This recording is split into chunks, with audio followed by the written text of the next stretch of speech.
Good evening, parents. It's 8 o'clock, and this is the last of a series of Facebook Lives that I have been doing as part of my Family Talk series. That's a companion piece to my YouTube channel where I have a series of tips and videos posted up there on YouTube. And the idea behind all of this is for us to get into dialogue and conversation and for me to share information with you in order to prevent underage drinking. And so, of course, here we are in December. And it's party season. I've already been to one. I've got another one coming up this weekend. I am sure that there are parties happening in your family, neighborhood, household. And that means that this is one of those great opportunities for us to discuss the conversations we need to be having with our teens, the implications for how that impacts us as parents, and that's going to be the focus. So just for those people that are joining for the first time, and I'm seeing, hi Elaine, the people that are coming back that have been part of this conversation in the past, I just want to tell you a little bit about how these events go. So first of all, these really are for you. I have prepared information that I'm going to share at the top of our talk, but I'm really hoping that you take advantage of the commenting field so that we can have a community conversation.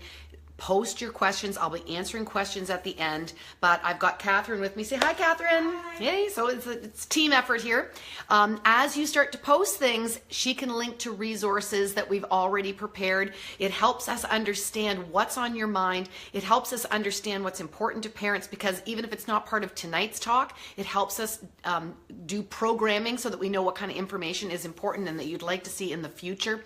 And because we so appreciate your time adding to the comments, we want to thank you folks. And the way that we do that is we're going to put anyone who comments, adds a question, or participates in the conversation, your names are going into a draw, and we are giving away a $250 Visa gift card. So it really does matter to us. We really are honored to be able to tap into your brains and make this a dialogue, not a monologue. So that's really important. Hey, Christina, hi. So thank you very much for all of that.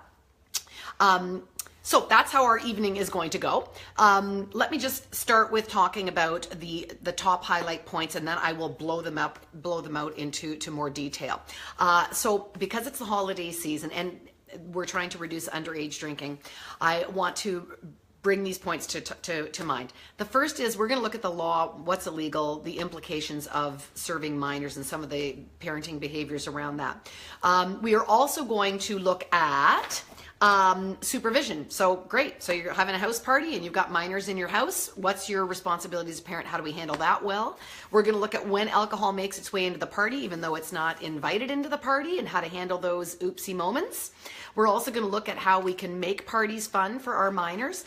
And then the last point is about sending our minors not under our roof, but actually out to other parties where alcohol may be available, and how we best prepare our kids for that so that we end up with a safe outcome all around, which of course all of us care very deeply about. So that's our topic lineup for today. But let me start by, and I'm seeing people are kind of, hi, Crystal's here, Jennifer's here. So it would be very helpful for me if you could just tell me, what are the ages of your kids? Are there parties? Are you hosting a party, or are you sending your kids out to a party? I'd be very interested to know what the age cohort is and how prevalent this actually is in your life. So please share that information with me. And again, Catherine can just kind of let me know are we talking young teens? Adolescence starts as young as 9, you know. What we do know from the research is that as we get closer and closer, our adolescents get closer and closer to the legal drinking age, whatever that might be in your province or in your state. I know we have people from all around paying attention to these and participating, so it's different. It's a regional difference. But as they approach legal drinking age, there is an increased likelihood that our kids will drink as minors. Now, having said that, and I think this is probably one of the most important motivators for me, and one of the, I think, forgotten messages that's been part of this whole Family Talk series, which is that most parents make the erroneous assumption that in the adolescent years that the peer influence is so great that parents really, you know, the apron strings are cut and they feel that they don't have much parental power. And the truth of the matter is, research shows that as parents, you are still the #1 influence on the determination of whether your kids will drink underage or not. So own that power. You really are the number one influence. And then the second thing is to know that all these discussions that we're having now about this are making a difference. So Health Canada, their 2008 survey around Canadian behaviors showed that there was 53% of minors were drinking underage. And when they repeated that research and survey again 2012, Health Canada reported it had dropped to 41%, which means the majority of kids do not drink underage in Canada. And to shift a behavior from 53% to 41% in 4 years is a major impact in changing human behaviors. As somebody who, as a therapist, this is what I'm trying to change behaviors, is my profession. It is hard to move the needle that far. And that has been because we are in discussions, we're educating parents, we're having programs at schools, programs from different service providers, and all of this is adding up to keeping our kids safer. So it does make a difference. And the fact that you're here and you're joining in with me tonight, hi Laura, it matters. It's making a difference. So thank you for caring as much as I do. So let's get this information out there and we can get around to questions. Like I said, don't wait to ask your questions. The first couple that I've asked you, get the ball rolling, I'll put it in your court while I'm talking, is how old are your kids? And are they in the party? Are they getting invited to parties? Are you hosting parties? Is this something that is happening in your life right now? I'm very curious to know who's tuning in. So the first thing is just about the entire legal component around this. And this, again, I find that what I'm hearing from parents is they're saying this is not me saying this is what I hear from parents. They're going to drink anyways. So it would be better if they drank under my roof. This is a common conclusion that parents make. And what I want to share with you about that is that whether you are a bartender, if you're a bartender, you have to get a Smart Serve license. You are accountable. And as a adult, you also have a obligation to be law abiding, so that if you are serving and providing alcohol to minors, you're breaking the law in your house. And it is possible for jail time, and there is a possibility of large fines. So this falls into not just talking about our opinion piece. This really comes down to it's illegal and you're accountable. And that's the piece that I think is important to share with our kids, where the argument for us needs to be these laws are made based on age. They're made based on age, based on research, based on brain development and the ability of the brain to make good decisions. And other laws are age dependent too. We know driving a car, when you can vote. This is not the only law that is age and developmentally appropriate. And so this is the decision that has been made. And I have no trouble with people saying, I'm going to start a petition and I think that they're wrong, and you can be a social activist, I'm fine by that. But once the laws are made, to tell our kids, we don't pick and choose which laws we're going to abide and not abide. I'm not going to decide I'm going to go on a red light and stop on a green light because, I have a different way of doing life. That there is a social order and a social protection piece that reins us in for the betterment of all, and that's been decided. So it's really about saying, I am breaking the law if I allow minors to drink in my house, and I'm unwilling to put myself at risk. So it's a heck of a responsibility. And many parents, honestly, when I tell them this, they're like, I never thought about it that way. They actually did not know that it is law-breaking behavior and that they are accountable for that. And so that becomes a really heavy burden on parents. So there you go. Explain your sense of civic responsibility and legal responsibility to your kids when you're making these discussions with them. And what we have found, again, with the research is when we put constraints, the kids will test those constraints, but we still do a better job, aka 53% down to 41%, when we're strong and firm and friendly and we set limits and boundaries for kids. They will test, they may even protest, they may even make mistakes, but the global overall achievement of keeping kids' behaviors reined in still ends up being accomplished. So please don't throw your power away and throw your hands up as if you can't control it, because you absolutely can. So that's my first piece, and I'm curious to know what people stick to your guns. Thank you, Matthew. So I'm interested to know your opinions on that, but that is certainly where my moral and ethical line has been with my kids, and they know it, and they see that in me, and I am modeling that kind of citizenship to them. And again, do they test it? Do they make mistakes? Of course, but does it still have an impact globally? It absolutely does. So that's the way to go. Now, of course, now you've decided that you are going to have the house party, and you've told people that it's going to be alcohol free because you don't want to break the law and you don't want to be responsible, and you've got you're acting as the adult who needs to supervise, and you let people know the expectation is that it's a alcohol free party. You need to let them know that you're going to supervise. I know a lot of parents who have people over to the house and they think it's like, if I don't look, then I don't have to deal with it, regardless of what you think about it. When the truth is, if you're hosting youth, it's assumed that you're going to supervise, so you had better. You can't say I didn't know what was going on in my basement. They're under your roof and you're the adult. You will be held accountable, so you better step up the supervision. So let them know, that, again, it doesn't mean that you have to ruin the fun, but you need to let them know, no, you know what, I'm here, I'm keeping an eye on things, keep going up and down the stairs, just make your presence known. The same thing we find with bullying behavior. If you got buses and hallways where kids are bullying each other, you just plant one adult into those environments and those behaviors go away. So you don't have to sit there the whole time, but you just checking in, let them know, I'm here, I'm paying attention, I'm watching, I got this. And the second thing I can tell you is it's a party, it's not a study party. So people come in with knapsacks. There's no place for textbooks. This is a party. You got to know if they want to take their knapsack to the basement, it's because there's something in that knapsack. And that knapsack has probably got alcohol in it. So I would just say coats, bags, shoes, knapsacks, all at the front door. That's probably just a good message right from the get-go of your tolerance line. That sends a very powerful message. There's no need for those things to go into the basement. Now you've got your party underway and everything's going great, and you think you've done your little piece to announce it's supervised, it's non-alcohol.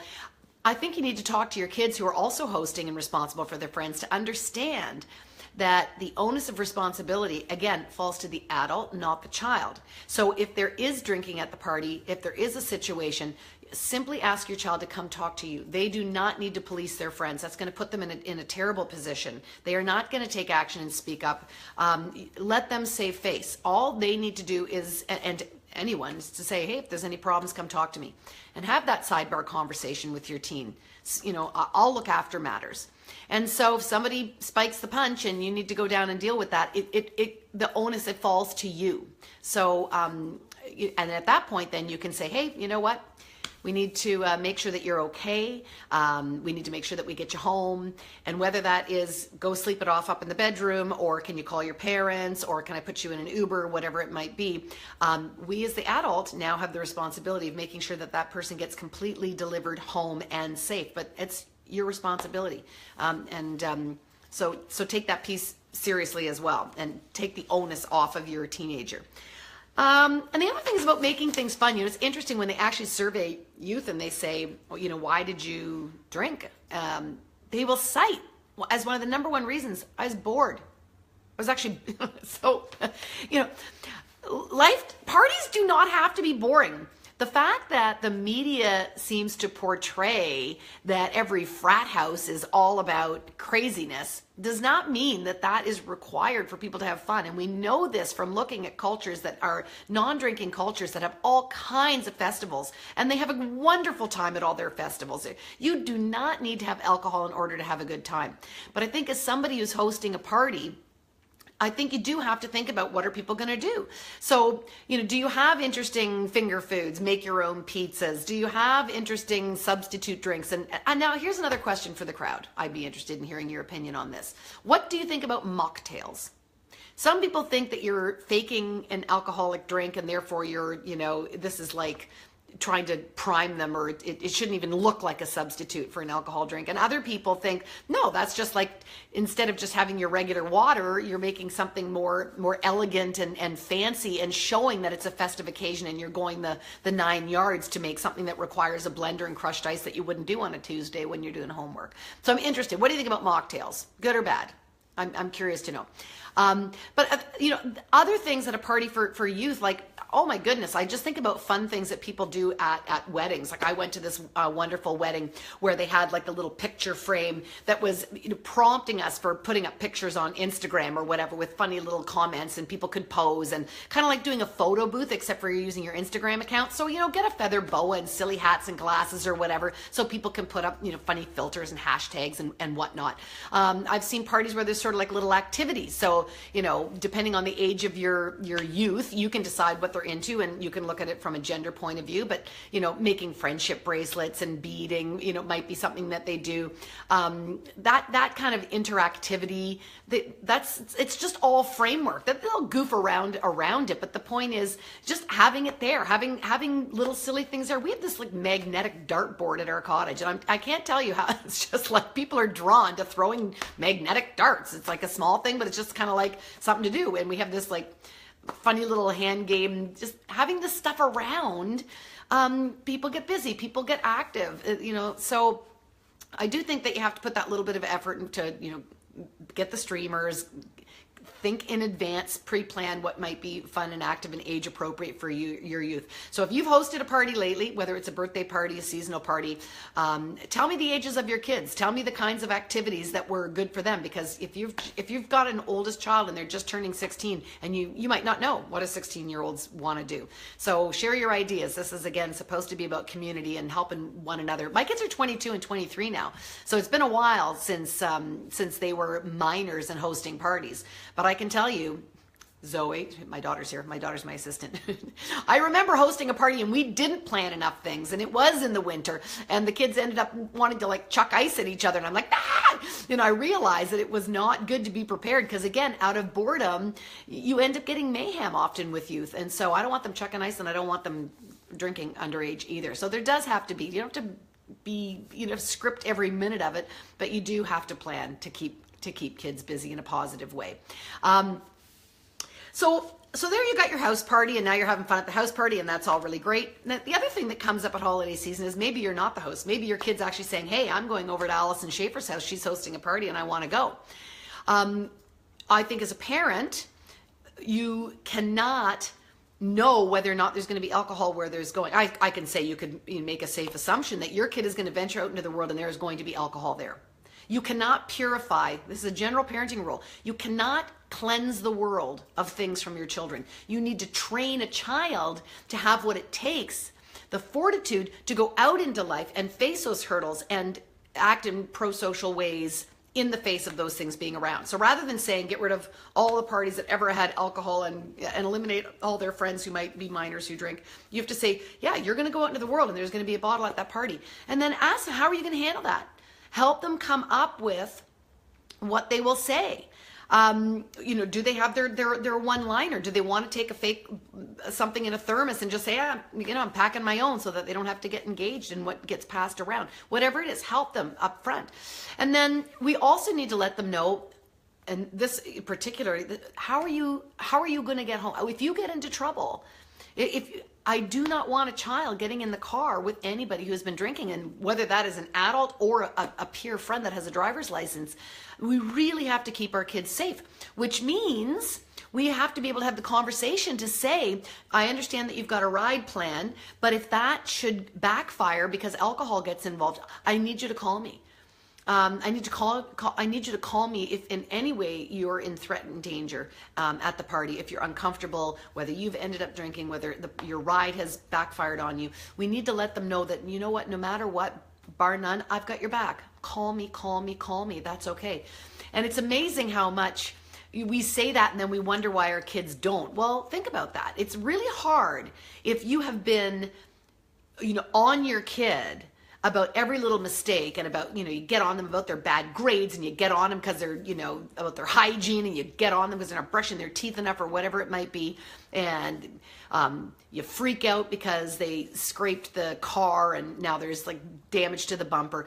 And we say, we do all of that, and then we turn around and we think, oh, all is redeemed. But if you call me because alcohol is involved, I'm suddenly going to change my entire disposition and give you a break. Kids are like, why would I believe you? Why, we have to show them evidentially. Kids are experiential learners. We need to show them every day of the year, that they can come to us with big problems, that mistakes are opportunities to learn, and that we are a safe person to come to. So your first reaction should always be, thank you so much for telling me about the incident with the bumper. Thank you so much for having the courage to bring me your report card with that mark you were concerned about. Just be calm, thank them, and say, there's no problem, it's so great, we can't figure it out together. We'll take it together from here.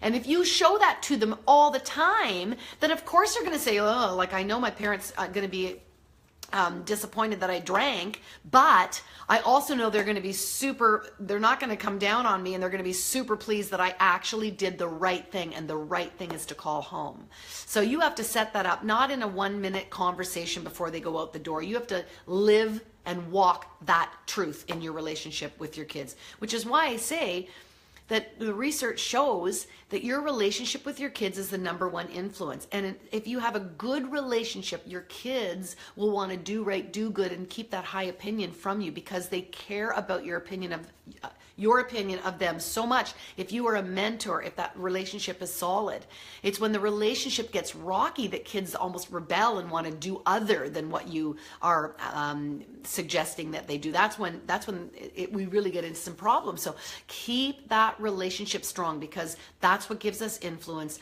and influence is what replaces control, which is what a lot of us were able to pull off when our kids were little, and that just ain't gonna fly in the adolescent years. It's not gonna fly in the transition into adulthood. So the sooner we give up that methodology and move into having influence, the safer our kids are gonna be, because now we're on the journey and can help them grow into adulthood.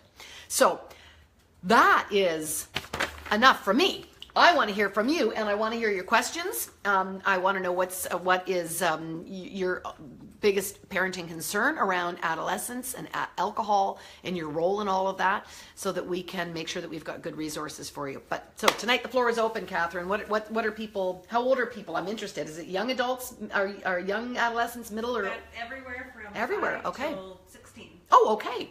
Ah, good. So first question is, would love to hear your thoughts on the impact of adult parent behavior towards drinking and social situations with the kids. So what we know is that modeling matters. So if you drink responsibly, chances are that you will model responsible drinking, and then when your kids do become legal drinking age, that they'll drink responsibly, that they do look for those patterns and interactions. So yes, I think modeling is really important. So yeah, I don't know, have a number on it, like it's 82% or 48. I don't know, but I think it's always a good idea to act responsibly in front of our kids. Yeah. Okay, and similar to that, my kids are tweens, and my youngest watches me like a hawk when we are out drinking. He thinks it's all or nothing. If I have a drink, I can't drive. How do we explain the roles and obligations when we're out at parties? Right. So I think that you're just going to go down to the science and the law on this rather than opinion. It's not subjective, it's objective, but there's a lot to clarify around that. And so he makes a good point. So the way that, it's hard when I'm doing like a broadcast, because there's people from so many different states and provinces that I'm from Ontario. So I always think in terms of Ontario. So we have graduating licensing, for example. So here it's a 0% tolerance to a certain age. And then we have a 0.08, and I hope is that 0.08? Yeah. So blood alcohol limit. And that blood alcohol limit is based on the alcohol you consumed, the time, your body weight, your metabolism. It's a scientific number. And we don't go around doing blood tests, but you can go to a chart, and it will calculate if you're a woman and you're this size and you had a glass of wine versus a shot of scotch versus because the other thing is, kids don't also understand what the value of percentage of alcohol is between different things. And so there's a difference between a 5-ounce glass of wine and a 16-ounce glass of wine, right? You can't just say a glass of wine. You really have to count the ounces. And when we look at the concentration, that wine and beer is different than hard liquor like vodka and gin and scotch and things. So it's a mathematical formulation. So you can say to him, I'm allowed to have up to 0.08, and here's the calculation, here's the chart, and I don't have above and beyond that. And the reasoning behind the blood alcohol is because it goes to our ability to handle judgment, reasoning, and all those things that are required for, and not just for handling a car, but for handling any equipment. So chainsawing or snowmobiling or whatever. And so kids also need to know this too, because sometimes they just think about a motor vehicle as being a car. But if you've got a minor, they need to understand when we say zero tolerance, that also means for a Sea-Doo and motorbike and other things that they might not put together as actually being impacted. It's about the ability for the brain to function with alcohol in its system when you're in those higher risk situations. So this is education, and I would also say, and thank you. Like, I'm so glad that you're concerned. I'm glad that you love us and that you're concerned. And I need you to know I'm making reasonable decisions based on this decision tree that's been well researched. So that's kind of how I would go with that. Yeah. We have a few people asking, what is a good age to start talking to kids about alcohol and drugs? A good age is whenever it comes up contextually. I was actually just at a 2-day conference about STEM learning with the CAN 2067 about changing STEM learning in our education systems. And again and again and again, they kept saying that the way kids learn is contextually and experientially, and that's about anything. It doesn't matter what you're teaching them. So if your kids are at a party and somebody is drinking too much, that's an opportunity to say, you know what, Uncle, Alex had too many beers, and that was irresponsible drinking. Alcohol impacts your ability to control your muscles, and that's why he was stumbling and slurring. That might be all you need to say. Like, that's just kind of one little hit, get in, get out. So it's much more about the springboard of opportunity to talk about things. So it may be something that you hear on the news. It might be, we've had conversations about little toddlers at a party around a barbecue and unknowingly just see people drinking out of a bottle and pick up the bottle and drink out of it. And some people laugh and think that's silly, which I completely disagree with. I think it's much better to take that as a learning opportunity and to say, no, actually, that's a beer, has alcohol. Alcohol is for adults. That's not for you. Simple. Just on to the next thing. That's one little touch point that will add up to a lot of more conversations along the way, but it's age appropriate, it's contextual, it's non-judgmental, and then we just move along. So I think at that point, you can talk about alcohol, drugs, whatever, sex, those other important, money. These are all things that are very complex topics that we just keep layering again and again and again as they get older. And certainly, and I've talked about this in some of my other family talk videos, and again, there's a whole cache of those on my YouTube channel that you can go look at, which is to ask the question about, what are your friends doing? Because if you as a parent say, are you doing drugs or you're more likely to get disclosure and dialogue with your child if you say, so are you starting to see drugs on the playground? Are people starting to talk about or do drugs in your grade? Now we're not making it personal, except for it's just really talking about their experience. So that's going to help you get a bit of a handle on what's coming up for them. And let them educate you. I mean, our generation, we didn't have vaping when, that's kind of like a new thing. So be open to talking about that and what challenges that they're facing, so we can still act in the parental role, but they're also educating us while we're educating them. Yeah. Okay. My father-in-law thinks it's perfectly okay to allow our 9-year-old to try a sip of beer at family holidays. How can I prevent this at our upcoming Christmas dinner? Well, this really is not so much about alcohol, but about who makes the decision about what happens with their kids. And I do strongly believe that when you're the parent and your kids are there, your decisions, need to be, you're first and foremost in that child's mind. And so really now this becomes a conversation between you and your dad, which is sort of an intergenerational thing of saying, like, you know what, we're going to have to just respectfully agree to disagree on this point, Dad, but I'm the parent and this is my opportunity and my responsibility to raise my child. So we can disagree about how that goes, but that's I guess I'm saying my way or the highway, aren't I? And certainly if you have big parenting, this is a great opportunity to think about the concept of don't sweat the small stuff. if you really want to be able to put your foot down around certain things, you don't want to waste all the no's that you have around every little thing. So it's like, you know what? So if your dad thinks it's okay to give him candy, extra candy, then you might think, you know what? I'm just going to go ahead with the extra candy. I'm not going to get on you about that one because I'm going to save my nose for the important things. And you can decide what those important things are. But I would definitely say don't sweat the small stuff and decide what the big stuff is for you. How should we handle it if our son's friend has snuck booze into our parties before and we catch him? Should we take him home and tell the parents? Take it away? Yeah. It's a great question about how much do we disclose to the other parent. I think that we always want to come at it with the motivation of trying to be as helpful as possible. And so there's a difference between being helpful and kind of trying to get somebody in trouble and tattling. And I think all of us have been in that other position where we're saying, like, I wish I would have known, and I think there's other things where I'm thinking, well, you handled it and I don't want to know anymore.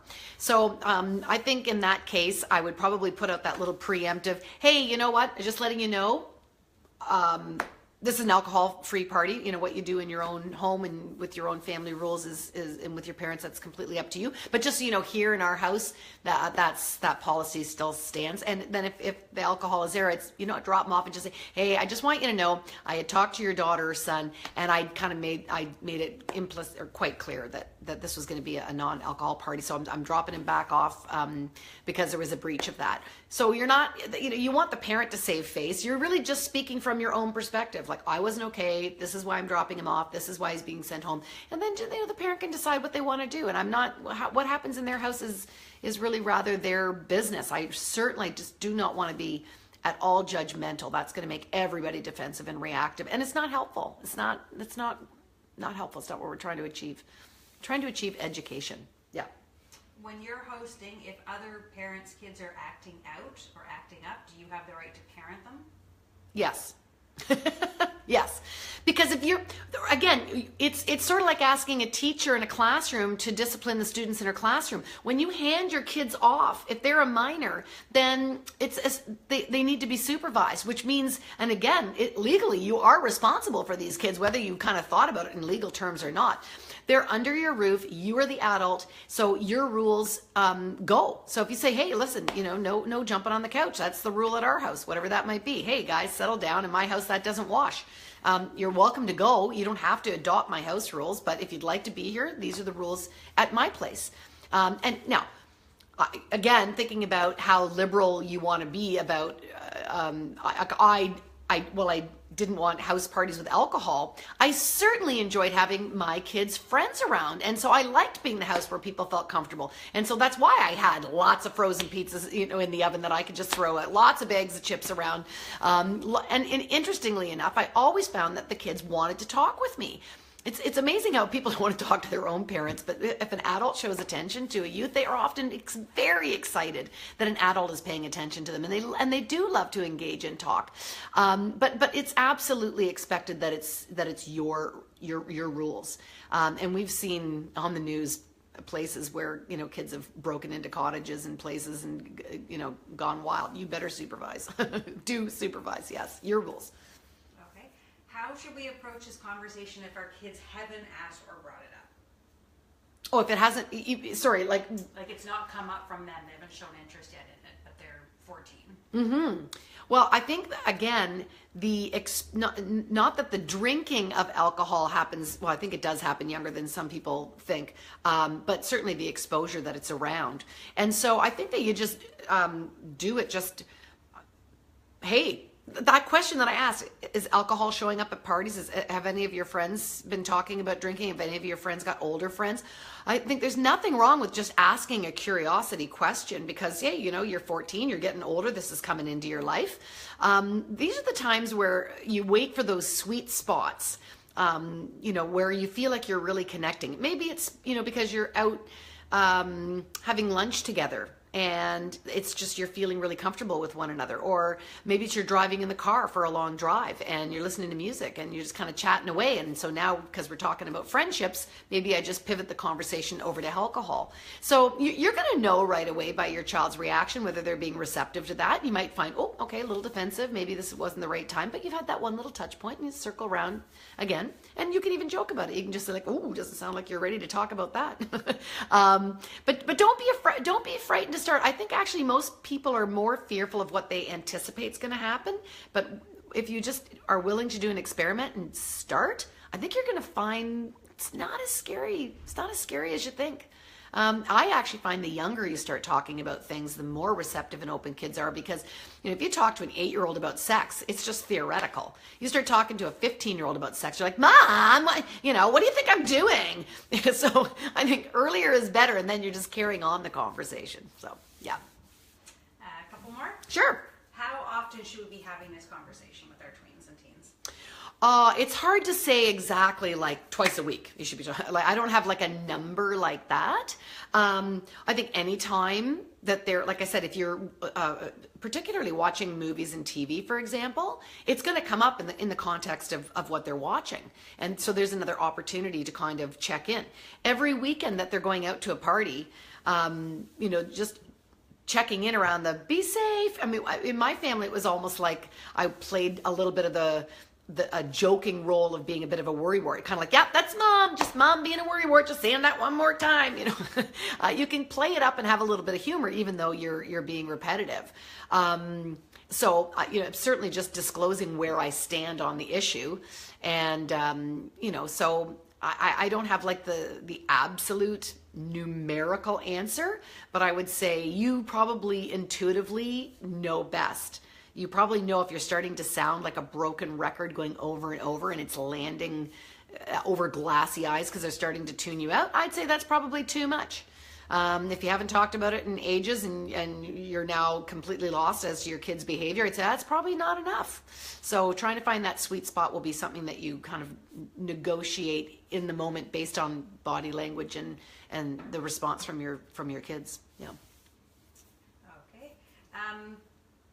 My daughter is comfortable sharing with me, but not so much her dad. Is that okay?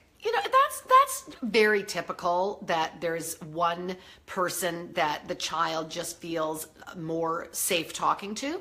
And I would also say that sometimes it's neither mom nor dad, and that neither of you should feel jealous.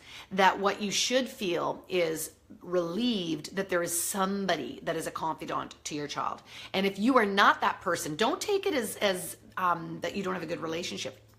Sometimes it's because they want that relationship so much to be healthy and intact that they don't want you to know about maybe a darker side of themselves, that maybe they're not proud of themselves. And so they want to keep it private so that you just only think good thoughts, and it's like an insurance policy for them.